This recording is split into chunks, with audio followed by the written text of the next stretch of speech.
Welcome to Breaking Body Biases, a podcast about health and fitness that's not centered on your weight. I interview fitness professionals, dietitians, and wellness practitioners that take a different approach. I'm Christine D. Philippus, your host, and I am a certified fitness professional, a studio owner, and the creator of FitPro Ed. I've had my own history with eating disorders and very disordered behavior around my fitness, and I want to change the industry to make it much more inclusive and much more accessible to all. And it starts right here on the podcast.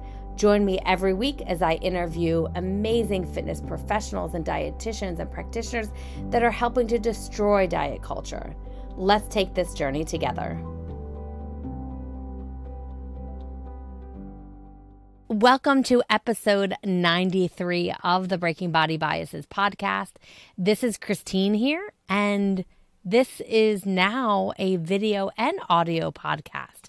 So if you're listening to this on wherever you listen to podcasts, whatever app you use, know that there is a video of this as well. My attempt right now is to make a deeper connection for those that I don't get to see on a regular basis, because I do have a very big update and an explanation, if you will, for why you haven't heard a new podcast in quite a few weeks.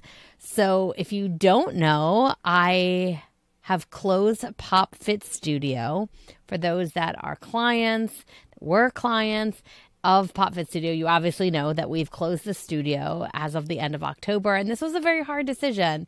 This wasn't something that I did very lightly. We invested a lot into the studio, not only financially, but emotionally, all of my time and energy, and it's been home for not only myself, but for my family for the last 5.5 years, really 6.5 years, because we spent a lot of time building out this space and creating what I like to refer to as my dream studio.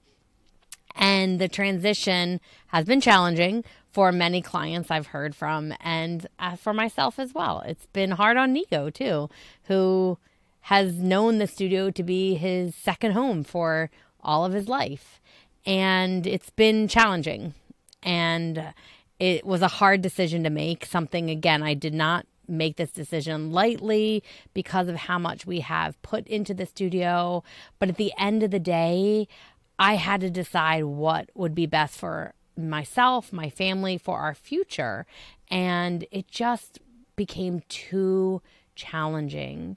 During the pandemic, being open but not open during a time when everyone was struggling, I understand that, but being in a fitness space where people weren't running right back to gyms and studios to work out during the pandemic. First of all, we weren't able to be open for many months, and that's challenging. And many of our modalities weren't able to do online. Can't do bungee online. And for those that did not, we only had so many pieces of pump and other equipment pieces like TRX or like trampoline. We had to loan out only a certain number of pieces of equipment. So not everyone had the ability to do at-home workouts. Plus, not everybody wanted to do at-home workouts. Not everyone had the space or the desire to work out at home. A lot of people came to Pop Fit Studio because we had a space and a community there. And while it was the best decision for my family to close the studio and not struggle financially with having a brick and mortar space, it's hard to let the space go. And that's why for many months, we just kept pushing forward and saying, we're just going to keep going and going, and eventually we'll dig ourselves out of this. But unfortunately, after many, many months post-pandemic, it just wasn't adding up to what we wanted it to be. So unfortunately, we had to make that hard decision. And again, not based on emotion and not based on anything other than just really crunching the numbers and knowing that it's just not sustainable what we're doing. We made the hard decision to close. So that being said, I also had to take some time away from the podcast because it was really hard closing the studio. So much stuff. So in our physical studio space, we started to really collect a lot of stuff over the years. And although it was really easy once all the clients bought a lot of our equipment and our merchandise and a lot of the stuff started to leave the studio. It was so much like little things, and it was a lot of work. And that last week, the first week of November, when we were in there, it just took forever to clear out that space, and it was exhausting, and it's emotional because, again, I didn't particularly want to close the studio. It was the best decision for us, but I had a lot of emotional connections to the studio, and that week became more challenging as a result. So all these emotions that I'm dealing with, the grief, and just change in general. Anytime I've changed facilities that I was teaching at or changed jobs, it's a transition. And it's been a transition this past month in getting into a new routine. I've been able to spend some more time with Nico, more quality time, because I think when I was running the studio, I was working all hours and I was stressed, and Nico can sense that. So instead of listening to him play his drums, I was too worried about getting an email out or replying to someone or making sure certain things were working correctly or making sure classes were covered. So again, now I'm much more present, and we've had some really great moments, and I'm looking forward to the time ahead. So what's happening now? So I haven't settled on where I'm teaching next. So if you have suggestions, please let me know. I'm not really interested in renting a space and subletting it. I've been there, done that. I just want to go in and teach a class and see people again and get movement in. And there's lots of different modalities that I'm interested in teaching. So I'm exploring all that right now and leaving my holiday season open to be able to be present with Nico and family. So that way I can really enjoy the holiday season this year. I already have a pretty full schedule, even though I don't have a full schedule. I'm really looking forward to this holiday season. And I'll have some pop-ups. I'll have that information for you in the next episode of the podcast. But I also wanted to share with you, since we are approaching the holidays, I'm releasing this episode right before the Thanksgiving holiday. If you're in the U.S., I know that this time of year can be really challenging. It can be a time of year where we're stressing over seeing family members that we haven't seen in a while, and the topic of our bodies becomes the topic of conversation. And it shouldn't be. We shouldn't be talking about people's bodies. So shutting a lot of that down can be really challenging. And then it's also challenging for us to be thinking about food and enjoying the holiday season, not just Thanksgiving, but this whole holiday season that's upon us, and thinking about food and movement. And there's been this connection for many, many years. We have connected our food to exercise, and it's a problem because you don't have to earn any food that you eat. You don't have to burn off the food that you eat. Why not just go into a holiday or any meal for that matter and just enjoy the food that's in front of you? Exercise can provide us with so many different benefits, right? It's not just burning calories why we exercise. Many people, that is the main reason why they exercise. But in all honesty, exercising, movement, our workout classes, or just working out in general, all of that provides us with so many more benefits outside of just calories burning or calories in and calories out kind of idea. So what can we focus on when we work out as opposed to focusing on, all right, did I burn off what I just ate last night? How about focusing on all the other great benefits of movement? Feeling energy, getting a good night's sleep, feeling stronger, greater flexibility and mobility. I know that is a main reason why I work out, is for my mobility. So as I get older, especially being an older mom, having that mobility to be able to play with Nico, get up off the floor and to be able to run around. I know that during these couple weeks that Nico and I have spent more time together, I've really noticed that he has a ton of energy and he is very mobile. So how can I continue to have that? So that way I can have fun with Nico and Nico wants to have fun with me.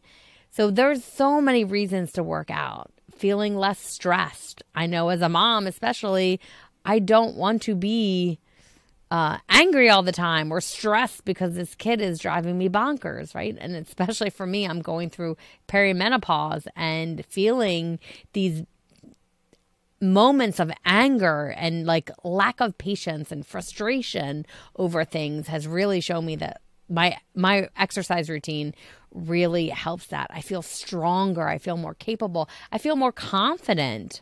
So there are so many reasons to exercise well beyond just that calorie in, calorie out theory that we've been taught over the years. So as you approach the holiday season, remember that movement is way more than what's on your plate. Then on top of that, as you look down at your plate, whether it's for a meal or this holiday season, I want you to remember that yes, food is nutrition. Food is going to give you energy. Food is going to give you fiber and vitamins and nutrients and all of that. And food is pleasure. Food is tradition. Food is your culture. Food is memories.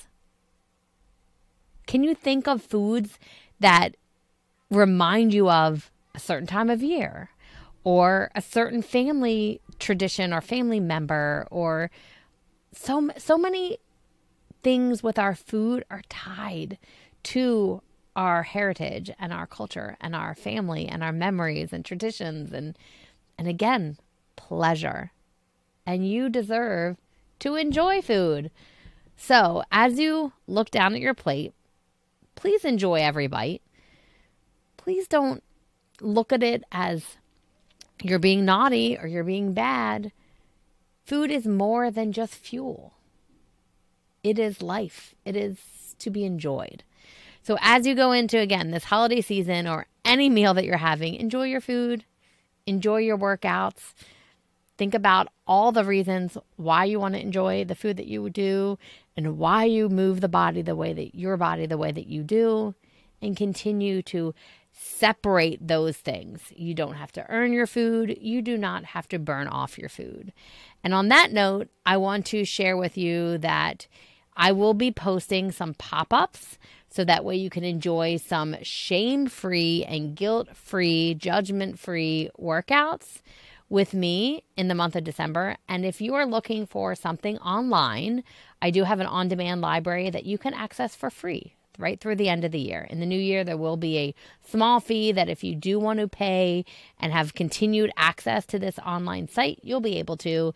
Dance workouts, bar workouts, bounce workouts, boxing workouts, all kinds of different workouts that are shame-free, that are giving you the energy and the strength and the support that you need in your workouts without, again, shame and judgment and comparison and all the negativity around fitness that becomes toxic, and the reasons why we don't generally want to work out, especially around the holidays, because we're feeling this heaviness of feeling shame and guilt around what we ate or what we drank or what we didn't do, meaning we didn't do our workout because we were at a holiday party. So shame on us. So let's remove all that this holiday season. Will you do that for me? Will you celebrate family and friends and food and joyful movement? And if you have suggestions, please let me know. If you like this episode, please rate and review this episode. It helps new listeners find us and helps me know what kind of content to put out there for you. I have some great new episodes coming your way, back to weekly episodes where I'm going to be sharing interviews with some amazing fitness professionals and other wellness practitioners that are helping to destroy diet culture and change the conversation around movement and food so that way you can live the most abundant and joyful life without shame and guilt and judgment, right? And that's what we do here at Breaking Body Biases. So if you know of a great guest, please send them my way. Go to BreakingBodyBiases.com. I'd love to interview them. I have some important announcements coming in next week's episode because I can't quite share it yet, a big update. So stay tuned. And again, thank you for tuning in today. And I can't wait to share a brand new episode with you next week.